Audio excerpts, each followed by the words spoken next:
Assalamualaikum warahmatullahi wabarakatuh. Nama saya Fathiratul Ais dari jurusan Ekonomi Islam, Fakultas Ekonomi dan Bisnis angkatan 2020, kelas agama E22. Nah, di sini saya akan mereview kuliah hari Jumat kemarin. Yaitu yang pertama kita di kelas membahas tentang bagaimana kontribusi Islam terhadap peradaban dunia. Di kelas itu dibahas bahwa pertama, dari segi peradaban itu jika berbasis sains dan teknologi. Ketika sebuah peradaban itu didasarkan atas sains dan teknologi, maka memang manusia di dalamnya, para penduduk di dalamnya itu akan teknologinya akan bertambah, pengetahuannya akan bertambah, akan menjadi pintar, seperti itu, menciptakan teknologi yang sangat canggih, yang paling mutakhir.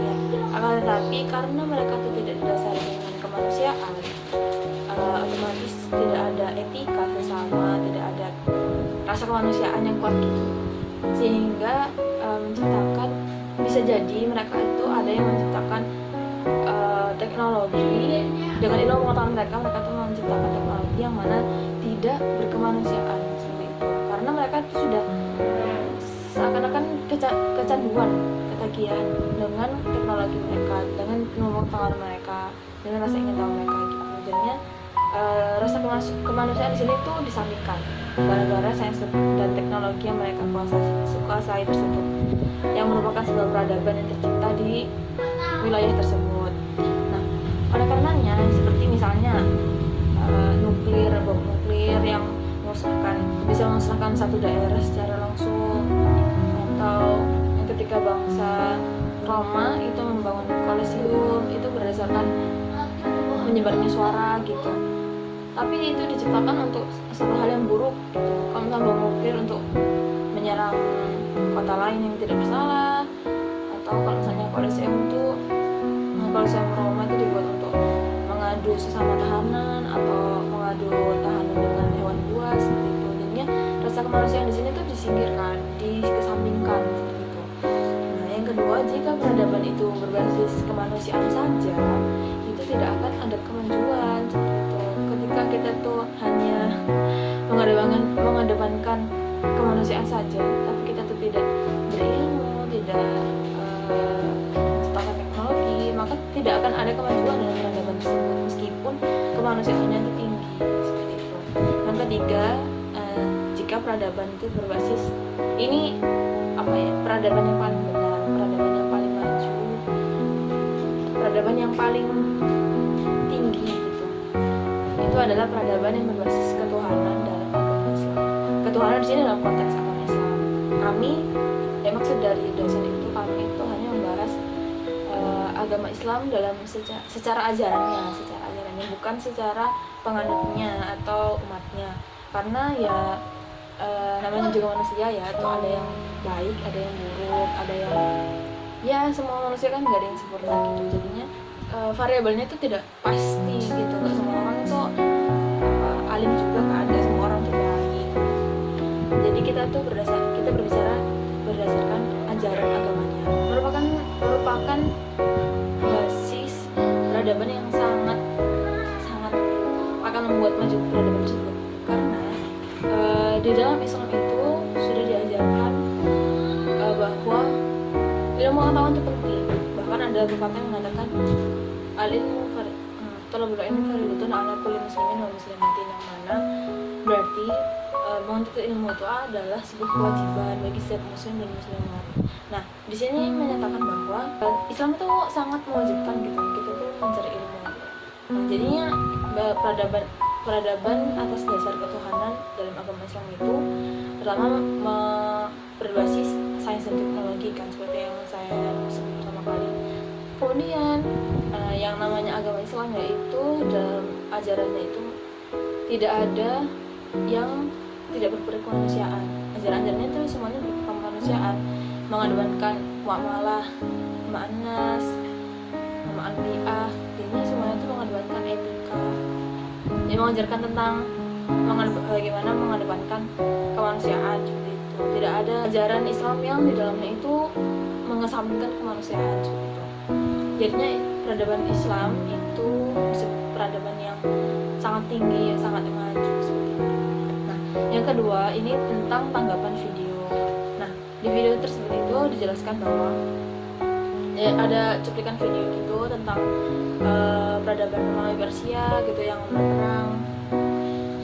Sedangkan mereka tuh sebuah negara yang maju gitu, maju ekonominya, politiknya, teknologinya, sainsnya gitu. Itu padahal sebuah peradaban yang maju, tapi mereka tuh saling berperang kayak gitu, nggak aman, nggak damai, nggak sejahtera. Dan video satu lagi itu tentang agama Islam yang menciptakan banyak ilmuwan, cendekiawan muslim yang sangat berpengaruh di dunia, dan peradabannya itu sangat maju gitu hingga saat ini, dan sangat pesat maju, peradabannya itu majunya sangat pesat. Nah, faktor apa saja yang membuat peradaban Islam sangat maju di masa ini, di masa itu. Nah, peradaban Islam itu maju ketika mereka itu dekat dengan Tuhannya, ketika mereka itu mempelajari agama Islam secara mendalam kayak gitu. Soalnya dalam Al-Quran itu sudah dijelaskan banyak sekali sains dan teknologi yang ditemukan dalam Al-Quran, sudah dijelaskan. Tetapi kita juga perlu seperti kayak penafsiran, perlu penelitian gitu, perlu mengkaji-kaji tentang Al-Quran ini, tentang sains dan teknologi yang ada dalam Al-Quran. Jadinya tidak hanya disediakan langsung jawaban seperti itu, tapi Allah itu ingin kita tuh berpikir kemudian berusaha dulu. Akan tetapi kuncinya ada dalam Al-Quran itu. Banyak sekali teknologi atau sains atau pengetahuan yang ternyata dalam Al-Quran itu sudah dijelaskan gitu. Kemudian ya faktor yang kedua ya umat Islam itu juga mengedepankan kemanusiaan seperti yang saya jelaskan tadi di awal. Hal itu yang membuat Islam ini peradaban waktu itu maju. Tapi kenapa sekarang peradaban Islam itu seakan-akan mundur dari dunia? Kembalikan pertanyaan itu kepada kita sendiri. Kenapa? Soalnya kebanyakan umat Islam sekarang itu banyak yang menjauh dari ajarannya gitu, tidak merealisasikan ajaran Islam secara kafah.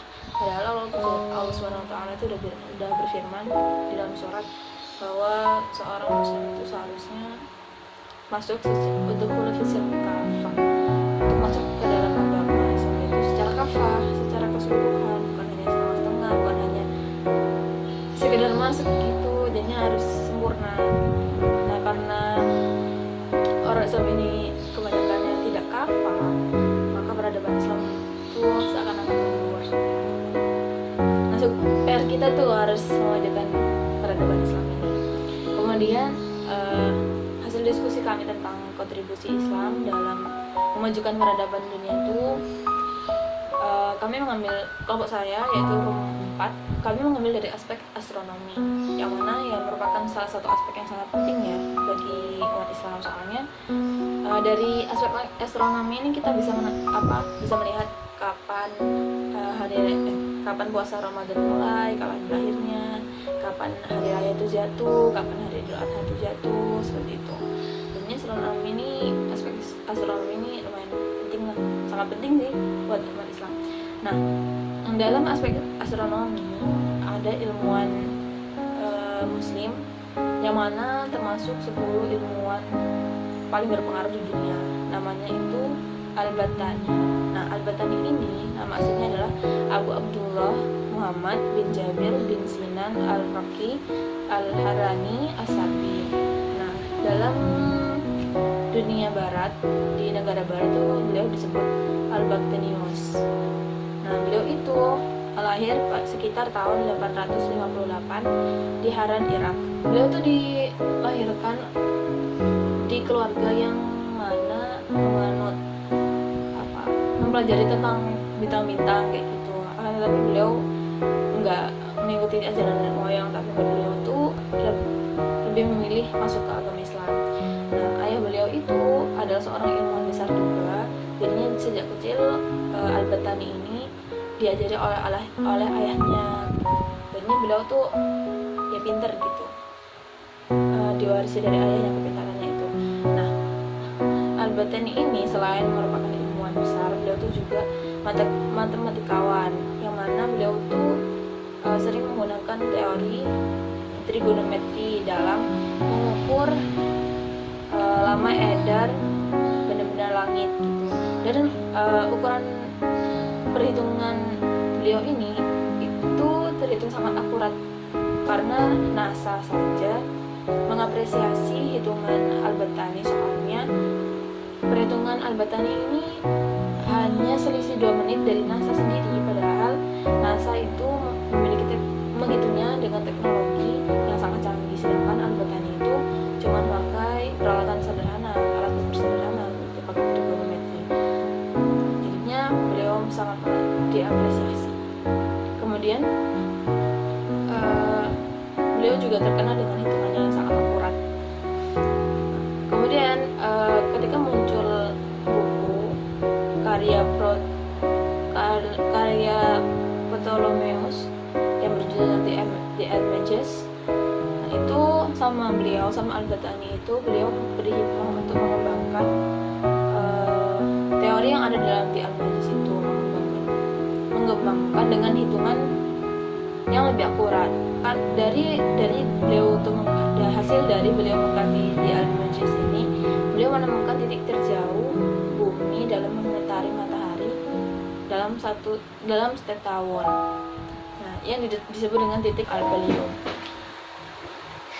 Di sini menunjukkan bahwa Al-Battani ini seorang ilmuwan muslim yang mana beliau itu lebih memilih ajaran Islam daripada ajaran nenek moyangnya, yang mana beliau itu seorang yang sangat cerdas sekali, yang sangat jenius. Itu bisa gitu menjadi ilmuwan yang paling berpengaruh, salah satu ilmuwan yang paling berpengaruh di dunia. Ketika beliau itu mendalami Islam seperti itu, jadinya di sini bisa jadi kesimpulan bahwa kita jika ingin memajukan peradaban Islam kembali, maka yang harus kita lakukan itu adalah menuntut ilmu dengan benar.